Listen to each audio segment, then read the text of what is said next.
Mi nombre es Silvia Piceda, soy fundadora de la Asociación Civil Adultos por los Derechos de la Infancia junto con Sebastián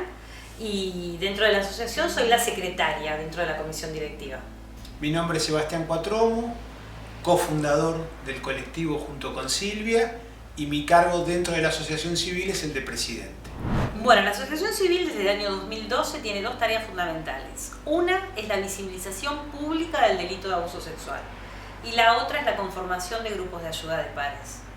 Y se formó así la asociación porque cuando nos conocemos con Sebastián, yo venía armando grupos con madres protectoras de niños víctimas y Sebastián venía de hacer pública su historia después de haber logrado el juicio y la condena del que había sido el agresor de su infancia.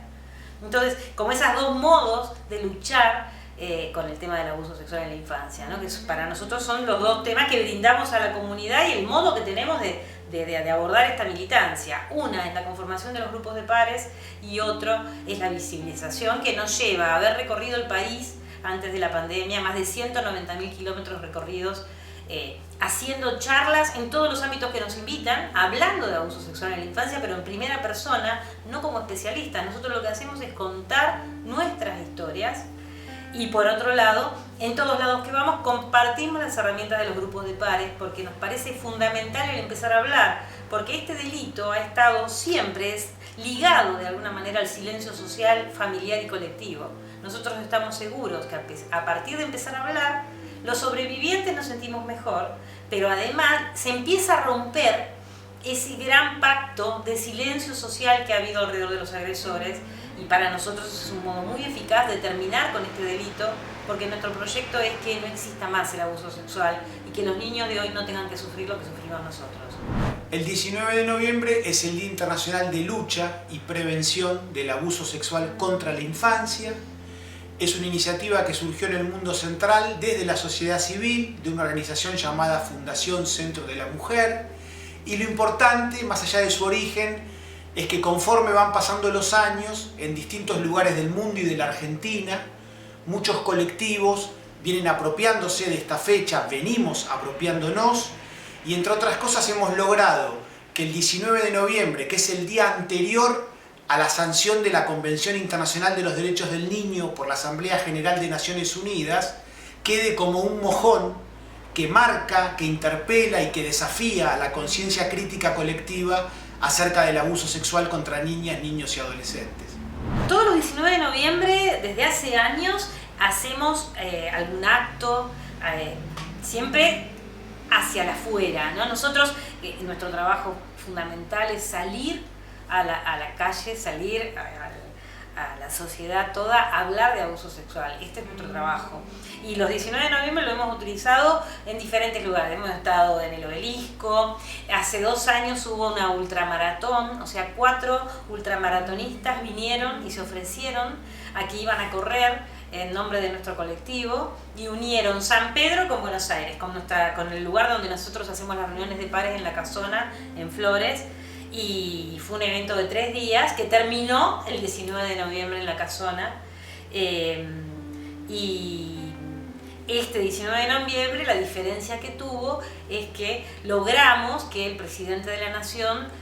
recibiera nuestro libro y además recibiera nuestras palabras, recibiera lo que es lo que venimos hablando y compartiendo con la sociedad toda desde hace años, que es esto que decíamos antes, el silenciamiento del abuso sexual contra niños, niños y adolescentes, la necesidad de que haya una sociedad adulta que se comprometa con la suerte de los chicos de hoy y la necesidad de que como sociedad digamos basta a este delito infame. Y bueno, este 19 de noviembre tuvo esa característica, pero los otros siempre había algún evento social y colectivo donde íbamos a volantear, nos encontrábamos con la gente y compartíamos esto que es, entre todos podemos ser la aldea protectora para cambiar la suerte de los chicos de hoy. Y no sé si puedo agregar algo al respecto. Y los anteriores 19 de noviembre de los últimos años también tuvieron el muy emotivo, por cierto, agregado, que lo celebramos, entre otras cosas, en la Casa Recuperada de Silvia y de Jazmín, en Abasto, en la zona rural de La Plata, y fueron jornadas donde la casa se abrió a la comunidad en general,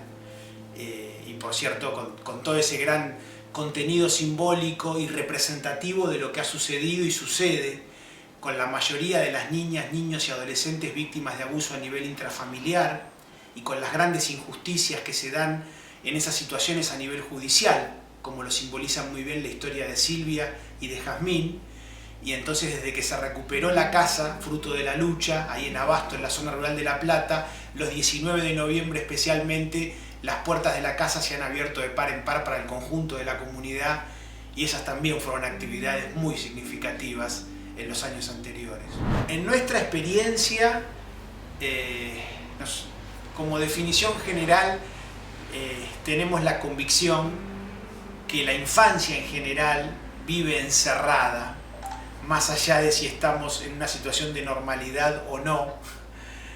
Ciertamente la pandemia fue una verdadera tragedia sociosanitaria, un evento excepcional,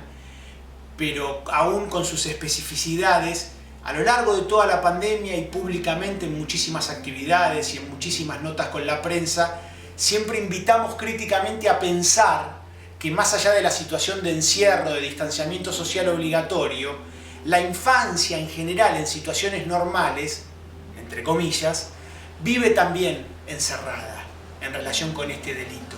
Vive también encerrada y entrampada dentro de las estructuras familiares, que es donde más sucede el abuso. Vive entrampada en esas situaciones al carecer todavía al día de hoy, por ejemplo, de escuelas donde se aplique plenamente la ley de educación sexual integral. Entonces, en situaciones de normalidad, niñas, niños y adolescentes están igual de solas, solos, aisladas, aislados, vulnerables, que en situación de encierro de pandemia. Se encuentran en escuelas donde los docentes, las y los docentes no están capacitados en materia de abuso sexual, entonces no saben ver y escuchar esos gritos silenciosos que transmiten las chicas y los chicos con sus cuerpos, con sus dibujos, con sus modos de relacionarse. Esto ciertamente es bastante angustioso. Y no obstante esto, y por supuesto que no le restamos importancia a lo que significa que la infancia haya perdido un ámbito de socialización básico y clave como son las escuelas ante el distanciamiento social obligatorio. Está claro que no le restamos importancia y gravedad a eso, pero también podemos sumar un matiz desde nuestra experiencia a lo largo de toda la pandemia, y es que en distintas ocasiones se comunicaron con nosotros, sobre todo mamás, para contarnos que en ese marco excepcional habían podido desarrollar vínculos y relaciones, sobre todo con sus hijas e hijos, como en situaciones normales no podían hacerlo, por carencia de tiempo, de circunstancias propicias, y al tener obligatoriamente que vincularse y relacionarse de otra manera, en muchas circunstancias lo que nos referían estos adultos y adultas es que habían logrado, sobre todo, que sus hijas e hijos pudieran confiarles situaciones de abusos que venían sufriendo desde hacía mucho tiempo en los niveles familiares. Bueno, a propósito de un nuevo 19 de noviembre, Día Internacional de Lucha contra el Abuso Sexual, siempre compartimos con la sociedad una estadística que surge de una campaña pública del Consejo de Europa que sostiene que 1 de cada 5 niñas, niños y adolescentes son víctimas de abuso sexual. 1 de cada 5 quiere decir el 20% de la población. Estamos hablando de un delito absolutamente transversal al conjunto de la sociedad y que donde más sucede es en el ámbito intrafamiliar y obviamente en todos los sectores sociales, culturales y económicos. Por eso decimos que cada 10 personas que conocemos, 2 han sufrido abuso en la infancia, o si son niños, niñas, están sufriendo abuso. El 50% es incestuoso. Entonces, no, de cada 10 personas que conocemos, 2 han sufrido abuso y una de ellas ha sido abusada o está siendo abusada por su padre, por su hermano, por su tío, por su abuelo, por su madre, por su padrastro. Esto es importante saberlo, porque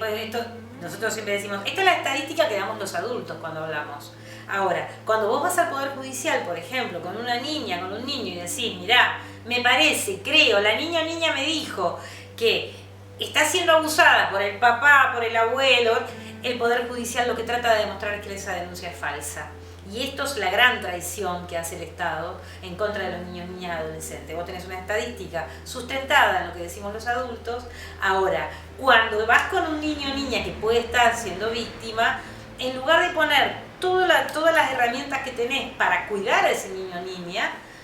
lo que se trata de demostrar es que esto es falso, y ahí entra las revinculaciones y entra la revictimización de los chicos y chicas, el no creerles, el querer datos, no sé, que una niña de 3 años te diga exactamente dónde fue, qué fecha, qué día, además cuando les cuesta trabajo a veces hablar, ¿no? O sea, esto es lo que nosotros todo el tiempo tratamos de también decirlo y traerlo a la luz, porque es necesario que la sociedad adulta empiece como a reaccionar, y sobre todo el Poder Judicial, que es el que toma las decisiones finales de protección.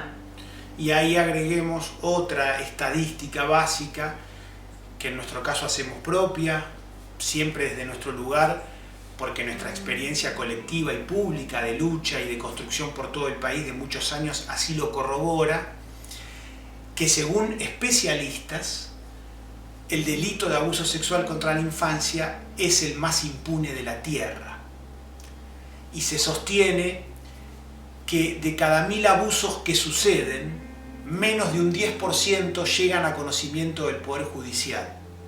Y dentro de ese acotado universo que llega a conocimiento del Poder Judicial, solo un abuso termina en juicio y condena de su autor o autora.